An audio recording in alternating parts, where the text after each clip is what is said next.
오늘날을 살아가고 있는 우리는 완벽을 추구하는 시대에 살아가고 있습니다. 왜냐하면 우리가 살아가고 있는 이 세상이 우리에게 완벽함을 요구하기 때문입니다. 우리가 주변에서 쉽게 볼 수 있는 컴퓨터와 같은 기계들만 하여도 필요한 요소들을 완벽하게 조립을 해야 작동이 되고 사용할 수 있습니다. 또한 그것을 움직이게 하는 이 프로그램들은 어떠합니까? 코딩과 이 소스들을 완벽하게 제작해야 이 프로그램들이 실행이 되어지는 것입니다. 만약 하나의 작은 실수가 나타난다면 그 즉시 문제들을 일으키며 프로그램들과 기계들을 사용할 수 없게 만드는 것이지요. 우리는 뉴스에서 우주선이 발사되는 장면을 한 번쯤은 보았을 것입니다. 우주선은 우리가 상상하지도 못할 만큼의 정교함이 필요하며 첨단 기계들이 가득한 우주 탐사 비행선 되어집니다. 그런데 그 완벽해 보이던 우주선이 잘 날아가다가 중간에 폭발하는 것입니다. 그 이유는 제작 과정과 정비 과정에서 그 작은 문제가 생겼기 때문입니다. 2003년 미국의 우주선 콜럼비아호가 28번째 비행을 마치고 지구로 돌아오고 있었습니다. 그런데 돌아오는 도중 우주선이 폭발한 것입니다. 미국의 나사는 7개월 동안 그 폭발의 원인을 찾았습니다. 모든 것이 완벽했지만 단 하나, 불완전했던 요소를 찾았는데 그것은 하나의 나사가 느슨해져 있었다라는 것이었습니다. 우리가 잘 아는 타이타닉호도 마찬가지입니다. 이 타이타닉호는 그 당시 완벽하다고 소문난 호화 여객선이었습니다. 하지만 그 타이타닉호가 이 빙하를 만나서 침몰되었는데 그 이유는 지금의 나사와 같은 역할을 하는 연결못이 풀리게 되면서 그 엄청난 사단을 불러일으켰다라는 것입니다. 때문에 오늘날 우리는 이런 실수들을 방지하고자 합니다. 그래서 더 완벽하게 더 완전한 것을 추구하는 것입니다. 그것이 앞으로 인류가 살아남고 앞으로의 인류가 더 윤택하게 살아가는데 필요한 요소라고 생각하기 때문입니다. 그렇게 우리 사회 전역에서는 완벽주의의 흐름이 유행하고 있습니다. 가정과 회사, 심지어는 나의 인생까지 세상이 추구하는 그 완벽을 따르고자 한다라는 것입니다. 때문에 작은 실수가 용납되지 않습니다. 세상이 추구하는 그 완벽에 멀어진다고 생각하기 때문입니다. 그래서 완벽주의를 추구하는 사람들은 이 과정도 중요하게 생각하지만 그들은 결국 결과에 초점이 맞추어져 있습니다. 내가 생각해낸 그 결과에 도달하는 데까지 완벽한 계획을 세우지만 그 계획이 물거품이 되었을 때에는 수단과 방법이 가리지 않고 그 결과를 만들어내야 만족감을 얻을 수 있다라는 것입니다. 그렇게 완벽을 추구하는 자들은 자신의 신념을 위해서라면 나의 이익과 유익을 위하여 주변을 살피지 아니하고 그냥 앞만 보고 달려간다라는 것입니다. 그런데 여기서 더 재미있는 것은 세상이 반응되어집니다. 세상은 이러한 완벽주의자들이 칭송합니다. 그리고 그렇게 살아야 한다고 우리에게 끊임없이 말하고 있다라는 것입니다. 때문에 서점에서 지금도 가장 많이 팔리는 책은 성공한 사람들의 일대기를 쓴 이 자서전과 자기계발서가 가장 많이 팔린다고 합니다. 이것은 세상이 우리에게 말하기를 성공한 그 한 사람의 멘토 삼고 그렇게 살라고 말하는 것입니다. 그렇기에 그러한 책들의 내용들을 살펴보면 대부분 완벽한 계획을 추구하고 우리가 완벽해야 성공할 수 있다라고 말하고 있습니다. 즉, 지금의 우리는 완벽할 수 없지만 우리의 피땀 흘리는 노력으로 앞으로의 미래는 완벽해질 수 있다라고 가르치고 있다라는 것입니다. 때문에 우리는 사람이란 존재가 우리의 행함으로 완벽한 존재가 될 수 있다라고 생각합니다. 그런데 이것은 아담과 하와를 떠올리게 만듭니다. 사탄은 아담과 하와에게 너는 하나님처럼 완전해질 수 있다고, 완벽해질 수 있다고 유혹하였습니다. 그렇게 그들은 선악과를 따먹는 불순종을 일으켰고 사람이 얼마나 불완전한 존재인지를 분명하게 보여준 것입니다. 그래서 우리가 이 아담과 하와의 사건을 통하여서 누릴 수 있는 귀한 교훈이 있습니다. 우리도 오늘날 완벽이란 단어에 포장된 이 선악과를 수없이 따먹고 있다라는 것입니다. 우리는 늘 아담과 하와를 손가락질하였습니다. 왜 하나님께서는 이 아담과 하와를 창조하시어 죄 가운데 빠뜨렸냐라고 말입니다. 그런데 그 모습이 바로 오늘날의 나의 모습이라는 것을 발견할 수 있게 되는 것입니다. 오늘 본문의 주인공인 모세도 이와 같았습니다. 바로는 점점 불어나는 이 히브리인들에게 위협을 느꼈습니다. 그렇게 바로가 생각했던 것은 남자아이들을 죽여 히브리인들의 씨를 말리는 말세 정책이었습니다. 이것은 바로가 생각하기에 가장 완벽한 작전이었습니다. 바로는 그들을 때려도 보았고 힘든 노동들을 시켜보았지만 커져가는 히브리인들은 이 힘으로 억누를 수 없었기 때문이었습니다. 그런데 이런 바로의 완벽한 작전 가운데 모세가 태어났습니다. 여기서 모세가 태어났다라는 의미는 이미 바로의 그 완벽해 보이는 작전은 실패로 돌아갔다라는 것을 의미합니다. 모세의 어미였던 요게벳은 아이를 숨겼지만 시간이 지남에 따라 성장하는 이 아이를 더 이상 숨길 수가 없었습니다.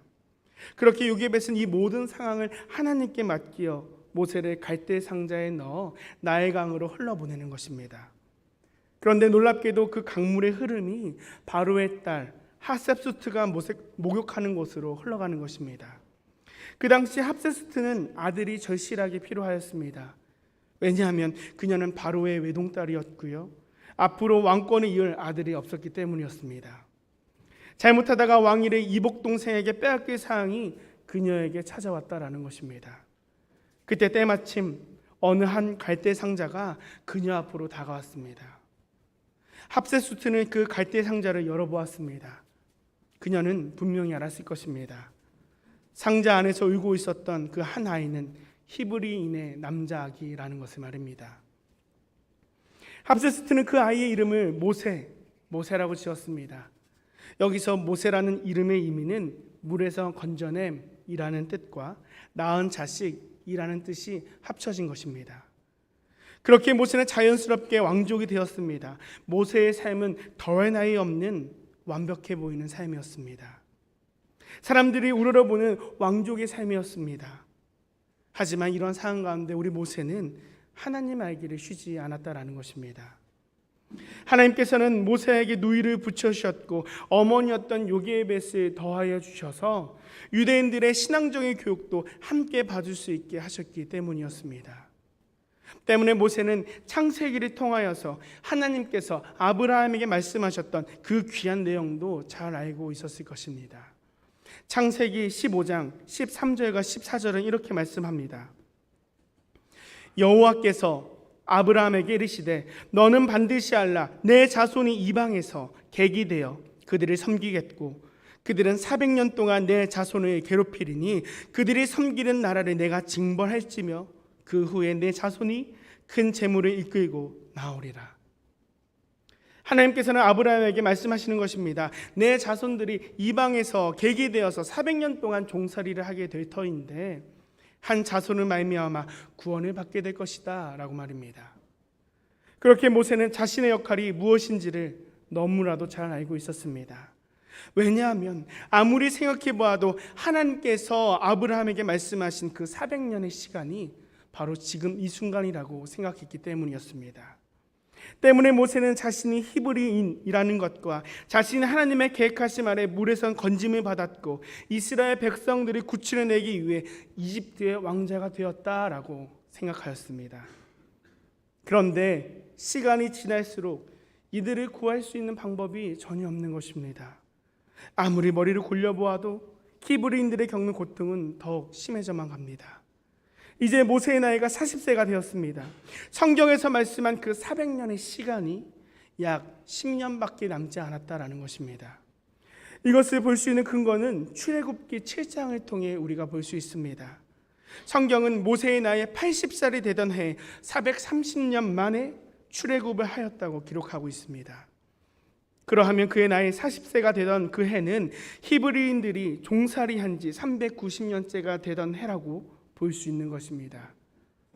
모세에게는 이제 점점 시간이 없었습니다. 하나님께서 말씀하신 그 400년의 시간을 완벽하게 맞추고 히브리인들의 자기 편을 만들어 그들의 지도자가 되어야만 했습니다. 그리고 그들의 출애굽시키어 하나님의 그 말씀을 이루고자 했다라는 것입니다. 그래서 모세가 할 수 있는 방법은 몰래 그들을 찾아가 그들의 편이 되어주는 것이었습니다. 오늘 구약의 말씀 11절과 12절은 이렇게 기록합니다. 모세가 장성한 후에 한 번은 자기 형제들에게 나가서 그들이 고되게 노동하는 것을 보더니 어떤 애굽 사람이 한 히브리 사람 곧 자기 형제를 치는 것을 본지라.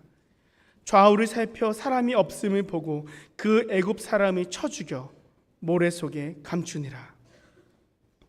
방금 읽은 이 11절과 12절의 말씀은 출애굽의 서막을 알려지는 그런 귀한 말씀 되어집니다. 모세는 결단하였습니다. 히브리인들이 고되게 노동하는 것을 더 이상 볼 수 없었고 애굽인들에게 박해당하는 것을 볼 수 없었습니다. 때문에 자신이 직접 나서 자신의 민족을 도와주고 자신이 같은 민족이라는 것을 알리어 그들의 지도자가 되고자 하였다라는 것입니다. 아마 모세는 이러한 방법만이 빠른 시간 안에 히브리인들의 편에 설 수 있고 그들의 지도자가 될 수 있는 완벽한 계획, 작전이라고 생각했던 것 같습니다.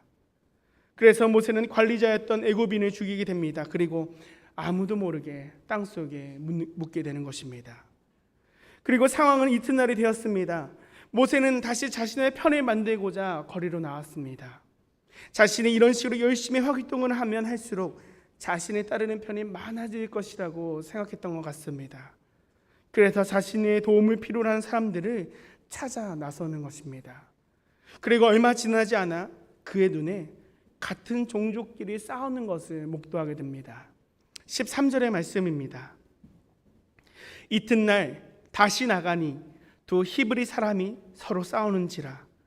그 잘못한 사람에게 이르되 내가 어찌하여 동포를 치느냐 하매. 모세는 아마 생각했을 것입니다. 내가 이 사람들의 재판장이 되어 이들을 도와주면 나를 따르는 사람들이 많아질 것이다 라고 말입니다.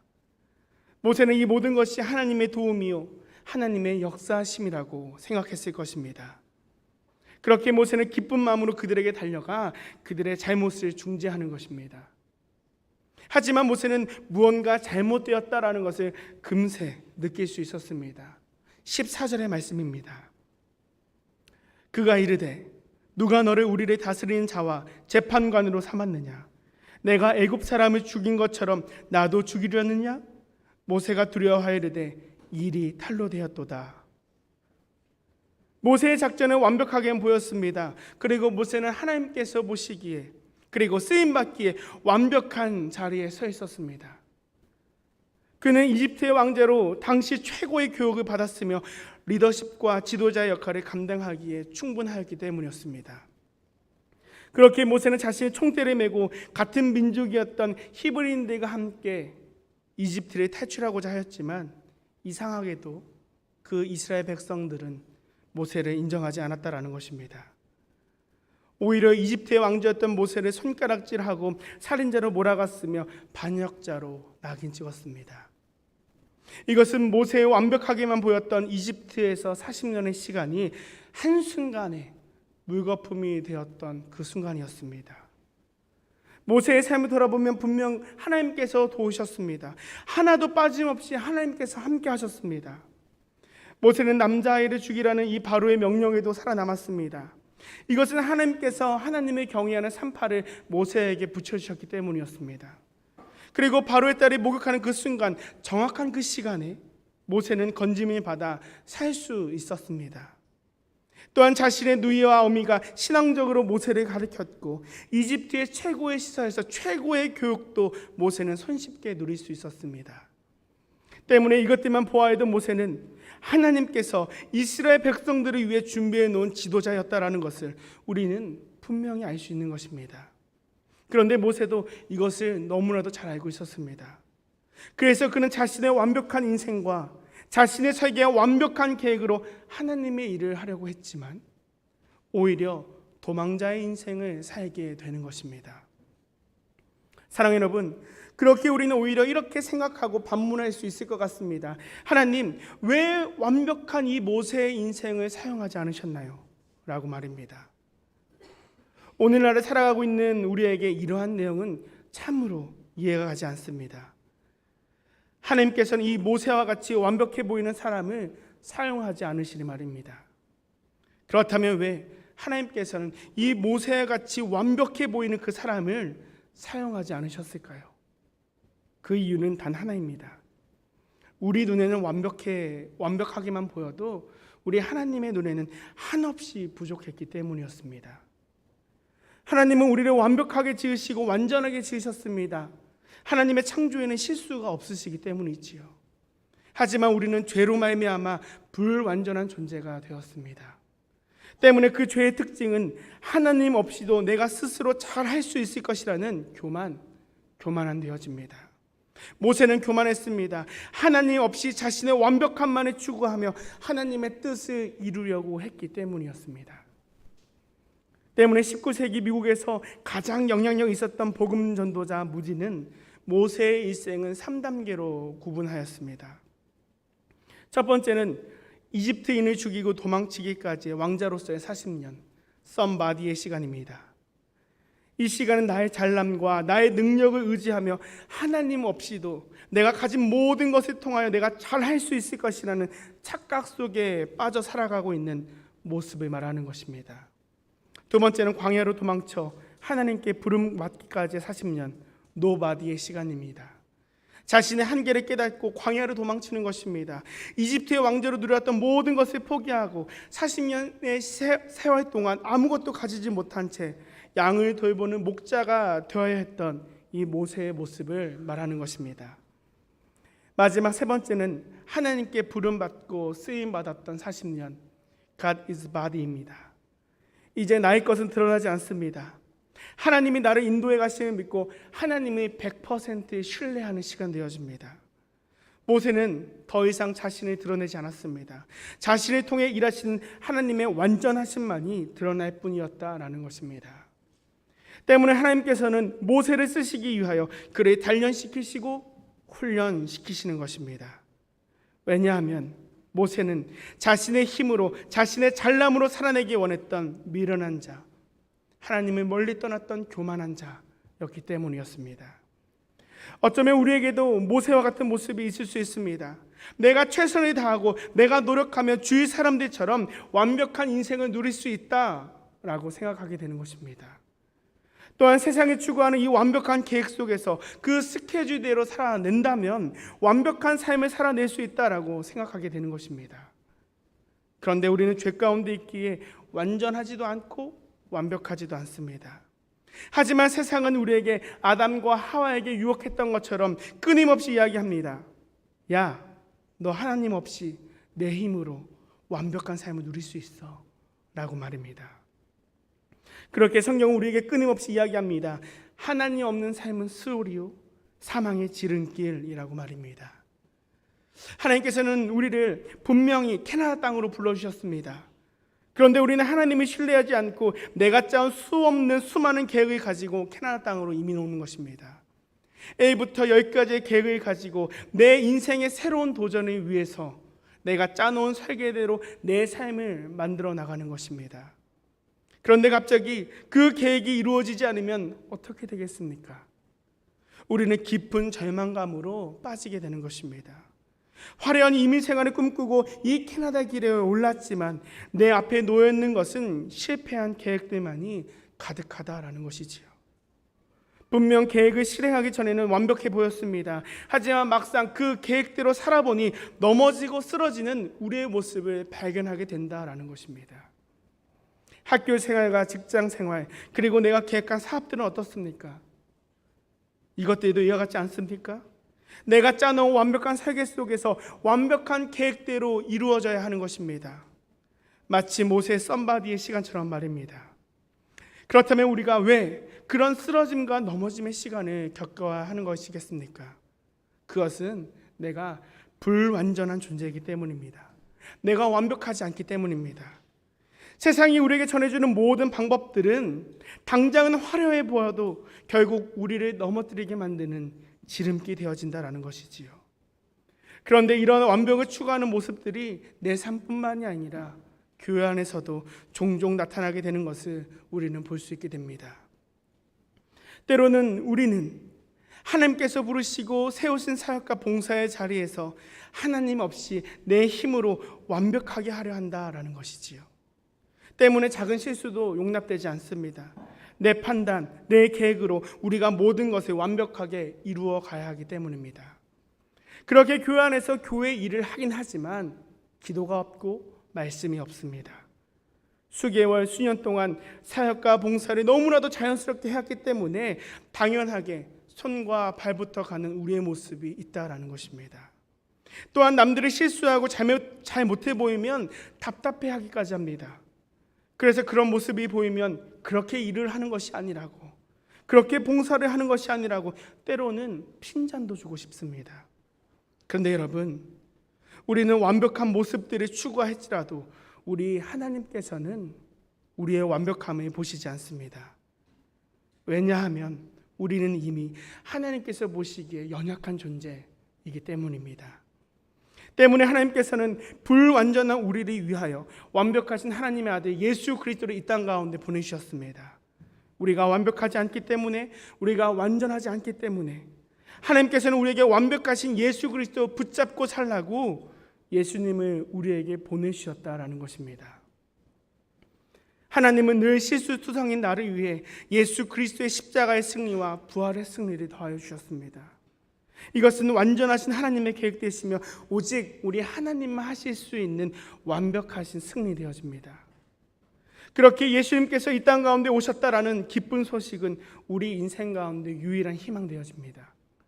왜냐하면 사람은 완벽할 수 없으나 우리 하나님께서는 완벽하시기 때문입니다. 그래서 하나님께서 우리에게 말씀하십니다. 하나님께 맡기고 하나님만을 따르는 그 귀한 삶을 살아내라고 말입니다. 우리가 하나님 말씀 안에 살아내면 우리는 어떠한 실수도 이겨낼 수 있는 것입니다. 왜냐하면 하나님께서는 이미 나의 불안한 그런 불완전한 그리고 불완벽한 모습을 아시고 내 삶을 선한 길로 인도해 가시기 때문이지요. 그렇게 성경은 우리에게 말씀합니다. 우리가 완벽하거나 완전해질 필요가 없다라고 말입니다. 오히려 우리에게 말씀하시는 것은 하늘에 계신 너희 아버지의 온전하심과 같이 너희도 온전하라라고 말씀하고 있는 것입니다. 완전과 완벽의 삶을 추구하는 세상 속에서 우리는 하나님의 거룩하심을 닮아가는 온전한 삶으로 바뀌어 가야 할 것입니다.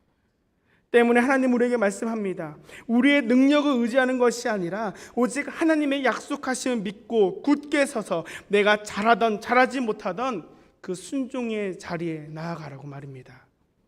모세는 이러한 시간을 견뎌냈습니다. 애굽에서 도망친 지 40년이 되던 해, 모세는 호렙산 떨기나무에서 하나님의 음성을 듣게 되는 것입니다. 그리고 그는 신을 받고 순종함으로 나아가는 것입니다. 또한 하나님께서 그에게 사명을 더하시고 다시 애굽으로 나아가는 명을 들었을 때 모세는 하나님께 나는 못할 것이라고, 나는 잘할 수 없다고, 이 사명은 너무 어렵다고 망설이는 모습도 보여주셨지만 그는 하나님 의지하고 그 걸음을 한 걸음 한 걸음 옮기는 것입니다. 그때 어떤 일이 벌어졌겠습니까? 모세는 60만 이스라엘 백성을 출애굽시키는 놀라운 기적을 만들어냈다라는 것입니다. 이것은 모세가 한 것이 아니었습니다. 모세가 하나님의 말씀에 순종하고 그 말씀을 따랐던 결과 되어졌습니다. 40년 전 나의 능력을 의지하여 용을 썼을 때는 할 수 없었던 것이 하나님의 음성을 듣고 순종함으로 묵묵히 걸어갈 때 모세는 해낼 수 있었습니다. 우리 인생 가운데 완전하고 완벽한 승리가 어디에 있겠습니까? 하나님 의지하고 예수님 따르는 그 삶이 완전하고 완벽한 삶 되어진다라는 것입니다. 왜냐하면 하나님께서 우리를 그렇게 만들어 주시기 때문입니다. 오늘 하나님께서 우리에게 동일하게 말씀하십니다. 누구누구야, 잘 못해도 괜찮아. 내가 옆에 있잖아. 나를 따라올 수 있겠니? 라고 말입니다. 우리는 그 음성에 순종하여 예수님, 나는 잘 못하지만 주님이 하옵소서 할 수 있는 결단이 우리 모두에게 있어야 할 줄로 믿습니다. 기도하겠습니다.